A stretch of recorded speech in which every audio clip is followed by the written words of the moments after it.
The winner of the 2022 Booker Prize is The Seven Moons of Mali Almeida. Thank you. Thank you so much, Neil McGregor.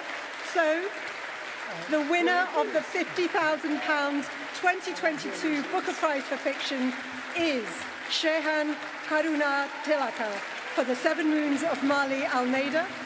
And we've managed to get you to the stage now, where Her Majesty, the Queen Consort, will award the trophy. Coming up to the stage now. And a handshake from the chair of judges and a hug from Neil McGregor. And now the trophy from the Queen Consort.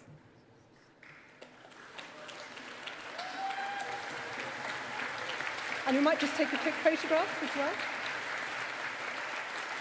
And Damon, would you like to join us for a photograph as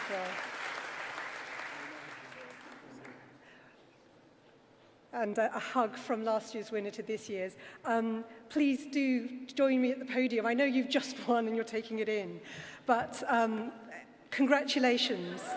Holding the ceremony aloft. Let us hear what you'd like to say. Over to you. Wow. 1 minute, right? I'll try. I'll try my best. Firstly, thank you to the Booker Foundation, the Booker Prize, to the judges for this inspiring, rich and brilliant long list, and for this spectacular short list. It's been a hell of a ride, and I've been expecting to get off at each stop. No such luck. I'm here at the final stop. To Percival, Elizabeth, No Violet, Claire, and Alan, happy birthday, Alan. It's been an honor and a privilege to be on this magnificent list with you. I'm fans of all your books and fans of you. And without meaning to sound trite, we are all winners for being part of this magnificent short list, though perhaps I might pocket the extra cash if that's okay. I was wondering, can I get that in crypto? Just because the British pound is doing marginally better than the Sri Lankan rupee at the moment, but let's talk later, that's fine. I have many people to thank for this, but none more so than Natanya Jans and Mark Ellingham from Sort of Books.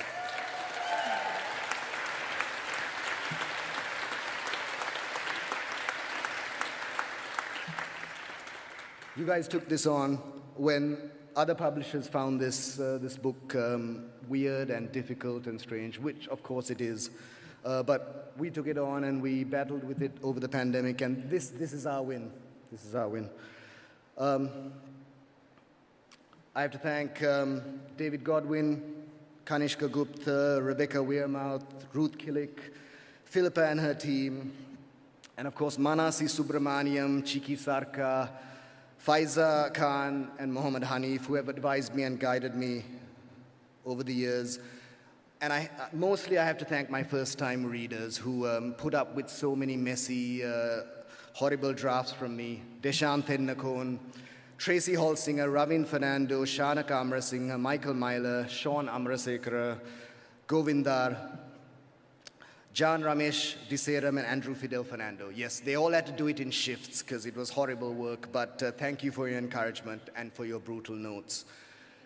The book, Seven Moons, is dedicated to three ladies. I live with three ladies. That's the kind of rock and roll lifestyle we writers lead. The three ladies are Chula, who used to read to me when I was too young to read for myself, Luca, who lets me read to her at bedtime, and of course Eranga, who's here tonight, who reads my stuff before anyone else does. And my wish for the writers in the room and the writers everywhere is that we know how dispiriting and demoralizing a writing life can be. So my wish for you is that you all have three ladies, or three gentlemen, or three non-binaries, or whatever combination you prefer, to look after you when the days aren't so good. Thanks to my brother Lalit, who does all my illustrations, my son Theo, who is probably doing the haka in his pajamas at the moment, and my father, who's lost to the ghostly realms of dementia, but I know he would appreciate this.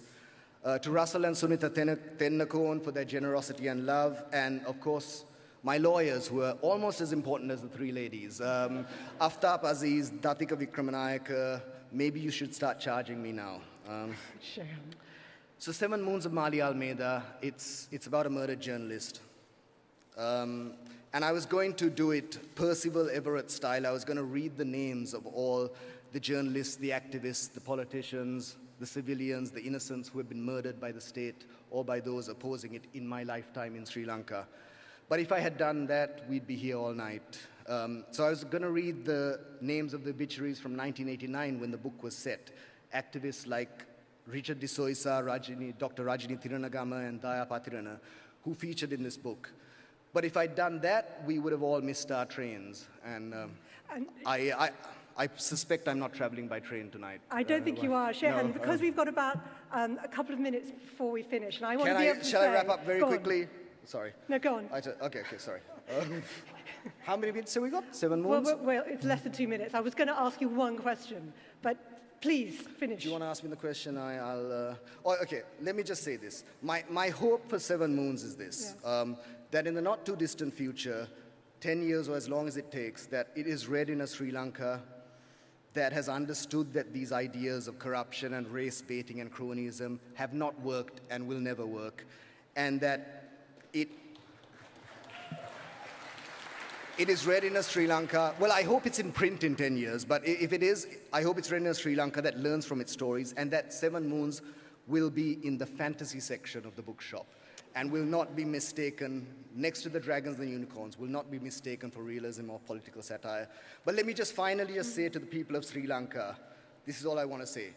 Me pota mang ogalanta liuwe මේක දිනුමක් රට පරාජය වෙලා ඉන්න කාලෙක මේක දිනුමක් ළඟදී අපි නැමිමිට පැරදුනා කමක් නැහැ. අද ලංකාවේ මිනිස්සුන්ගා දුක් විඳිනවා. ඒ දුක් මිදින්න මට ආයුධ නැහැ. ඒත් මේ ජයග්‍රහණය අපි පිළිගමු. දැන් අපි කොහොම හරි ලෝක T20 කුසලානය දිනාගමු. ඇයි බැරි? We got the cricket reference in there. I'm afraid. Yes. I'm Ilange Sondangale Emades Kade Hale Kurvom Kurikonde Irupom. Thank you, Stuti Jayaveva Nandri. Fantastic. Shehan Karuna Tilaka.